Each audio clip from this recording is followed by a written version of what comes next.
Welcome back. We're going to crack on with some football, and the first game we're going to talk about is Arsenal against Man City.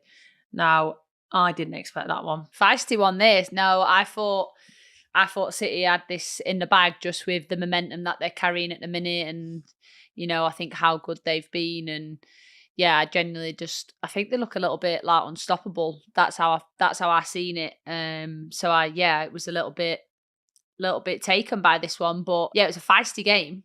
Did you manage to see any of it? No, I didn't actually. Saw some of the highlights and whatnot, but I think Arsenal are one of those teams though. They're always going to pick something up. Like they're always, they're on the back of winning that Champions Cup and picking up a good run of form. And I think sometimes things like that can really shake up the season. Like it's obviously more beneficial for you that they've lost. And for me, Man City, I still think they're at the minute the best team in the league, but it's how they react from something like this now. Obviously, I know they go next game against Leicester, which it's top v bottom, so it's a slightly different game. But I was disappointed to not see City win that one, to be honest. Not for any reason other than they've been absolutely flying. But again, Arsenal have put up a good run of form recently, and they're on the up now as well. So it's good to see. Yeah, I think obviously Arsenal ending their, I think it was like a 13-game streak. And like you said, it's how you bounce back from that. And when you've been in a position where you've won continuously on the bounce, having that setback, it will be interesting. Although I did see controversial the tackle from Caldenti on Hemp. For me, she's last player there, so she should be off. And I don't believe they even got a foul for that. I think there's been some dubious decisions this week. I'm just gonna say that if you City, you're pissed because she is the last player. She's literally through on goal and you take none of the ball. Would you like VAR in our league? Do you know what it is? It's one of these, everyone says, VAR. If the people looking at VAR don't know what they're looking at, then it's like giving a tool to someone that don't know how to use it. So I'm not a big fan of just like bringing VAR in and being like, oh yeah, it'll fix all the problems. But then I just think like if we had the right level of people behind the screens, then I would bring it in, but it's catch-22 in it. It's like, what do you do? Because I think it's hard when you go from watching Arsenal against Corinthians and like obviously last minute penalty. But I just think that's clear as day though. I don't think you need VAR for that tackle on Hemp. Like I really don't. I think like there is some, and this is, I'm not knocking the referees. Like I think we all like there's just no point. Like I'm not here to do that, but I just think sometimes it's really frustrating when obviously saw Leicester against Man United and their second goal came from a foul. To me, it was a foul on the Leicester player. They carried on and scored, and then Leicester then went and had an opportunity, which I think was a foul in the box, should have been a penalty.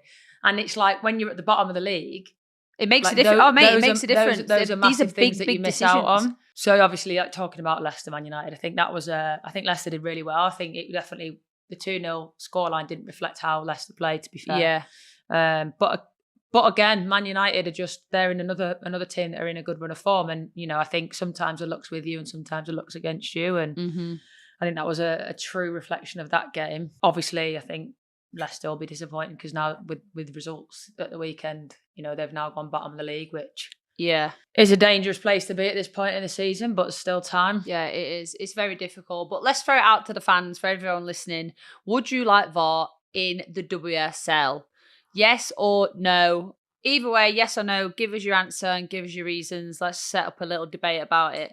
Because, I think so. I agree. These decisions, like, they do make a difference. Like, they make a huge, huge difference. No matter where you are in the league, like it's crucial. And I think soon it will be. I think there's too many incidents happening, and I think there's too much chat about it for it not to be kind of listened to. So we'll have to see. But moving on. Obviously, we played Spurs, won 2-0. It was really, really nice to get back to winning ways. And I think it's been a very, very tough period for us as a team. It's not something that we're used to, losing on back-to-back games. But I think it was a real positive response from everyone. And, I think we enjoyed being back out there, and I think we enjoyed playing football. And I think you saw that in the performance, and it was nice to keep a clean sheet as well. So amazing response from the girls, and we were just super, super happy, super pleased. But Tottenham played some really good football. I think Tottenham are like a really, really good side. I think this year they've made some really good signings. They play nice football. I think Martin, I always say this, Martin's gone in there and he's changed the dynamic. He has. They played really good football, and it weren't a walk in the park by no means. Like they definitely could have. I was had a happy couple to see chances. Kira get on the score sheet. Yeah, again, she scored home and away now against them. So that was nice. Pleasing to see her get a goal. But in other news, did you see that Madonna was at your game? That's sick. Yes, I did. And I did briefly see her. I walked past her in the tunnel after, but because I was so furious at getting injured from bad tackle, I just completely, and then I walked past and I was like, holy shit, was that Madonna? Yeah, it's so cool. She came up on the screen and I think they said her daughters play for Tottenham Academy. Oh, that's sick. It's so cool. Nice to see that. That's so sick. Yeah.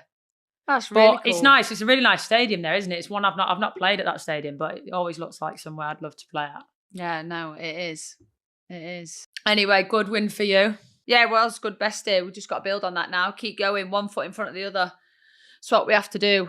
Right, now this was the tasty game of the weekend. Brighton and West Ham. Yeah, I couldn't believe that because, like, obviously I'm watching my game. It's on at the same time as my game. I'm watching my game.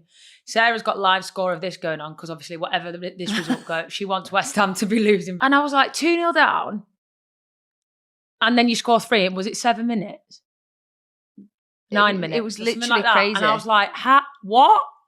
82, again, 86 minute and 91st minute. Again, it's one of those where you've got to fight at the bottom of the league. Like you have to pick up points where you can, and that just shows the character. Didn't expect it though. Did not expect that. But I don't think West Ham are ever a team that you should ever. No, like they're one of our hardest games. You know. Yeah, I think they're always a team that's going to have grit. They're going to have fight. They're going to have belief that they can go on and do something. And yeah, I think now they're finding the back of the net. I think that's the difference. They're converting their chances, and the signings they brought in definitely had a lot. Yeah, of and I think their manager they brought in is obviously making a big change in there, which is it's nice to see. So yeah, not the result I expected, but well done, West Ham. Definitely not. Right, London City 0, Everton 1. Not expecting that either, but I think I'll go again. It's another team that was lower down. They've won last week. They've won this week. There's things to fight for, and I think the problem being in the middle of the league is kind of like you're in a bit of a grey area, aren't you? You're not at the top, you're not at the bottom. You're kind of like, where you're at the bottom, and the bottom end of the league, it's like you've got something to fight for. Like you need to start picking up points where you can. And yeah, I think they've gone on and won that game. And that's a game that, before the game, you probably wouldn't have thought they would win. So no, I also think credit to them, like obviously just having their manager sacked and first game with their interim manager. I think fair play, because I don't think people appreciate like that does rock the boat. Oh my God, it's like such one of the hardest a big change. Things to do, It's so hard. So fair play to the girls and to the team for just pulling it together and being like, no, like we'll stay on task. We want to win this game, 3 points. I think that's really, really hard to do. Like as players, when something like that happens, there's so many questions. There's so much up in the air and so much confusion. And oh my God, what happens? Who takes charge? Like all these questions and like, why has it happened, and maybe reasons that you don't understand or answers that you don't have. I think to come together as a team, and also London City are well within form right now. And I think even if they didn't get results against some of the bigger teams, they've been performing. I think they're a very strong team now. To do that, I think fair play, because that 100% rocks the boat massively when there's a big decision taken like that, like mid-season. So hard. Yeah, I agree. Right, our final game is Liverpool 4, Villa 1. Obviously, a tough day for Villa. But yeah, does the scoreline, I didn't get to see it, Bestie, but does the scoreline reflect the game? I think when you go 2-0 down after 14 minutes, it's a long way back. It's hard, isn't it? I saw one of the goals where it came in and the defender came and then she flicked it in, and it's just, I think it's not your day when stuff like that happens. I think from watching, I had the feeling that like that was one of those moments that we've had before where you go down and you like go down again quickly. It's like, it's very hard to like come it's back. A long road home. And look, again, I think Liverpool, bottom of the league going into that game, go on and take the game by the scruff of its neck, and they did what they needed to do. And I think what we saw was a completely different Liverpool side. I think Denise O'Sullivan is an absolute baller, and I think she's added so much strength to them. Yeah. You know, I think they've had a decent January. Martha Thomas coming in. I think they've made some good moves, but I think, yeah, massively, massively disappointing for us. Well, like I said, though, they're fighting for relegation as well, and a team that's in that position, the hardest teams to play against. You got nothing to lose, and you give absolutely everything plus an extra 10%. But yeah, like you said, well, we were in that position when we lost to City 5-1. You 2-3-0 down, and you know you got to go for it, and you've got to try and score, but then you open yourselves up, and spaces become massive. Fatigue sets in. Other teams dominating. It's really, really hard. Like, it does make it hard, but I think a team that's fighting to come out of relegation is a dangerous team to play. So I can imagine that Liverpool did show a different side to them and really fought for one another. But on to the next best. It's what we have to do. Exactly. Onwards and upwards, pick ourselves up, dust ourselves off. And I think me and you have just swapped our positions for next.